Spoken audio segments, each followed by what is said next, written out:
처음으로 시부모님께 인사를 드리러 가던 날, 저는 정말 긴장했었습니다.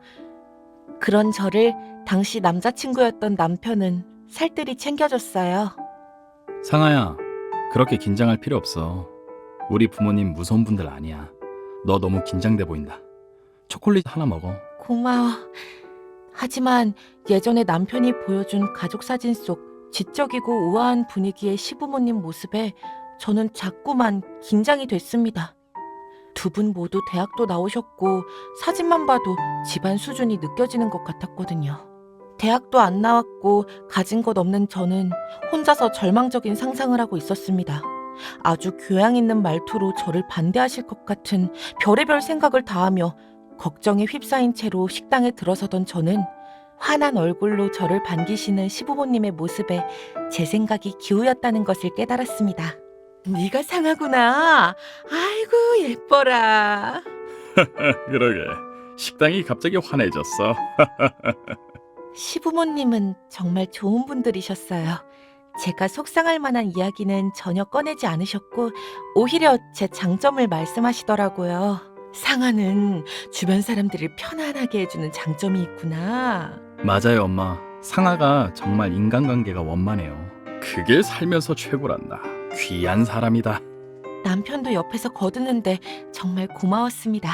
제가 걱정하고 있던 부분에 대해서도 먼저 말씀을 건네주셨어요. 상아야, 돈 걱정 너무 하지 말아요.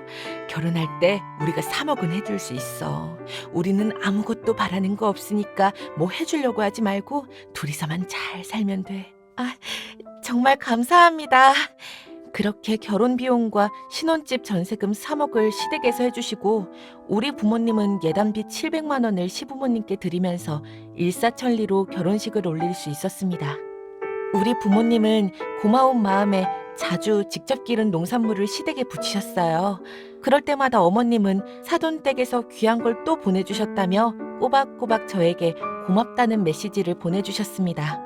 저는 그런 메시지를 받을 때마다 시부모님께 너무 감사했어요. 그런 부모님 밑에서 자라서인지 항상 따뜻하고 예의 있는 남편에게도 정말 고마웠습니다.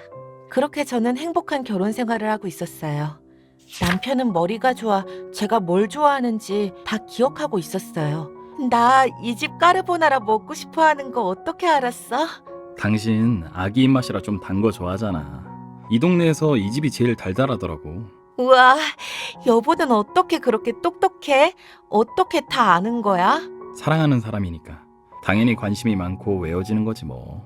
그럴 때마다 사랑받는다는 느낌에 저는 너무 행복했습니다.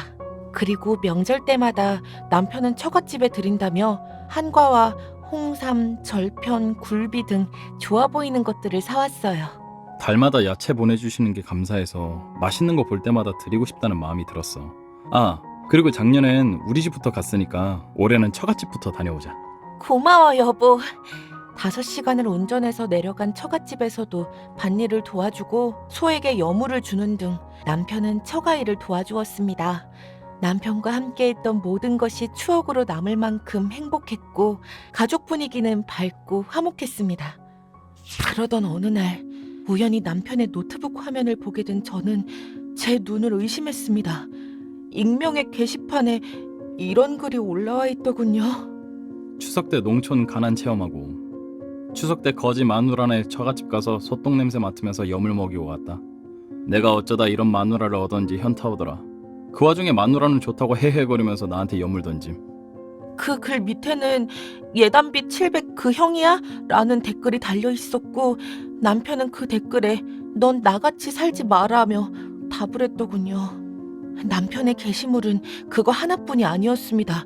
남편은 결혼 준비를 시작하던 2년 전부터 익명의 게시판에 저와 부모님을 비하하고 조롱하는 게시물을 올리기 시작했더군요. 그중에는 이런 글들도 있었습니다. 거지답게 싸구려 입맛인 마누라. 뭐 와인이나 고급식 문화는 하나도 모르고 동네 파스타집 가서 까르보나라 시켜주면 맛있다고 쩝쩝대며 잘 먹는다. 15,000원짜리 파스타 한 접시에 자기 이거 좋아하는지 어떻게 알았냐고 감격하는데 역시 똥멍청이. 장인 장모 비료 냄새 개토 나옴. 명절에 내려가면 사위사위 하면서 가까이 오는데 그럴 때마다 비료 냄새가 너무 심하다. 자기들은 익숙해져서 모르겠지. 냄새 훅 끼칠 때마다 비위상에서 토할 것 같다. 거지 마누라 고졸인데 수준 차이 심함. 특히 어떤 상황을 재미있어 할 때 수준 차이 심하다고 느껴짐. 좀 어리고 바보 같달까? 애들이나 좋아할 만한 장난치면서 좋아해. 지성미나 성숙함, 섹시함 이런 건 전혀 기대할 수 없음. 맞춰주고 있다 보면 현타오. 바보 노래 하는 느낌. 남편의 글을 읽을 때마다 그때의 상황이 떠올랐고 자상했던 얼굴 아래 감춰진 추악한 본심을 알게 되자 저는 충격과 배신감으로 기절할 것만 같았습니다. 저는 애써 정신줄을 잡으며 정신없이 짐을 쌌습니다. 더 이상 남편과 한 공간에 있을 수가 없었어요. 그때 때마침 남편이 퇴근해서 들어오더군요. 그 자상한 가면을 쓴 채 순대와 김밥을 사들고 말이죠. 저는 흐르는 눈물을 주체하지 못하며 그대로 집을 나가버렸습니다. 남편은 놀랐는지 절 붙잡지도 못하고 멍하니 서 있더군요. 저는 그 길로 친정으로 내려갔습니다. 다음 날부터 남편은 연락을 해오기 시작했습니다. 자신이 잘못했다며 싹싹 빌더군요. 하지만 저는 더 이상 남편의 태도를 믿을 수가 없었습니다.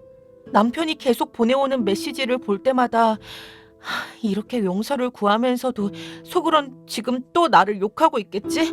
우리 부모님을 욕하고 있겠지? 하는 생각이 들었습니다.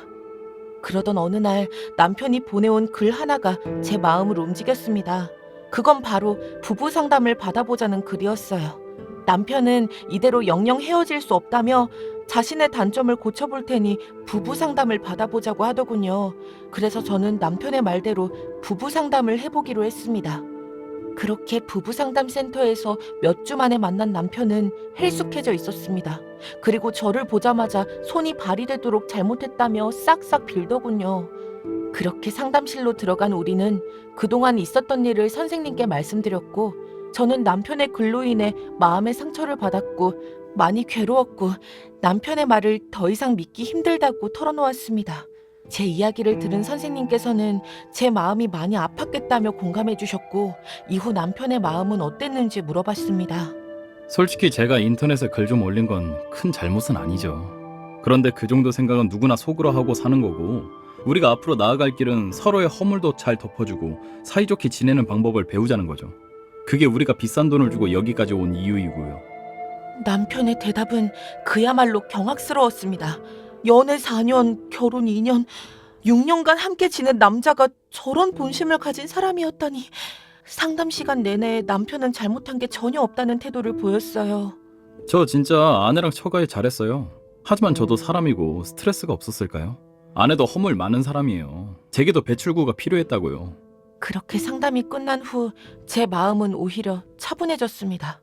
여보, 이제 당신도 내 입장 이해하지? 그래, 너 잘못한 거 없는 거 잘 알겠어. 그러니까 이만 갈라서자. 뭐? 갑자기 왜 그래, 여보? 더 이상 너랑 대화할 가치를 못 느끼겠으니까 이만 보내줘. 뭐? 그 순간 남편의 얼굴은 순식간에 험악해지더니 화를 참지 못하고 제 머리채를 휘어잡았습니다. 그리고 제 뺨과 머리를 때렸어요. 병원 가보니까 머리는 멍들고 입안도 찢어졌어요. 남편은 또 잘못했다고 빌고 있는데 이제는 무서워서 대화도 하기 싫어요. 너무 고생하셨네요. 빨리 벗어나고 싶어요, 남편에게서. 네, 최대한 빠르게 이혼 소송 진행할게요. 법원에서 만난 남편은 여전히 자신의 잘못을 모르고 있었습니다. 아니, 진짜 제가 그렇게 잘못했어요? 이혼까지 당할 정도로? 솔직히 다들 속으로는 욕하고 살잖아요. 인터넷에 익명글도 못 써? 다들 부처같이 사시나 봐. 피고는 아내의 정신적 충격, 마음의 상처를 전혀 헤아리지 못하고 심지어 폭행까지 저질렀으면서도 전혀 본인의 잘못을 인정하지 않고 있습니다. 때린 건 제가 잘못했죠. 그런데 상대방이 화나게 했잖아요. 쌍방 아닙니까? 이 정도로 이혼은 억울해요. 아니, 내가 바람을 피워서 생활비를 안 줬어. 심지어 잘해줬잖아. 재판부는 원고가 피고에게 재산분할로 50%를 지급하라는 판결을 내렸고 남편은 끝까지 자기는 큰 잘못이 없다며 억울해했습니다. 하지만 재판부는 글로는 아내의 마음을 폭행하고 주먹으로 몸을 폭행한 것은 명백한 잘못이라고 판단했습니다. 그렇게 의뢰인은 이혼에 성공하고 재산분할로 50%를 받는 것으로 재판은 끝났습니다. 정신적 피해에 대한 위자료가 없는 대신 높은 비율의 재산분할이 책정된 것으로 보였습니다. 변호사님, 정말 감사합니다. 이제 벗어났네요. 그런데 저 앞으로 잘 살 수 있을까요? 전처럼 못 살 것 같아요. 시간이 걸리겠지만 꼭 잘 사실 수 있을 겁니다. 그렇게 말씀해 주셔서 감사해요. 비록 지금은 힘들고 회복할 시간이 걸리겠지만 시간이 지나 다시 밝고 건강하게 살아가실 것을 믿으며 그녀의 삶이 행복하고 평안하기를 기원했습니다.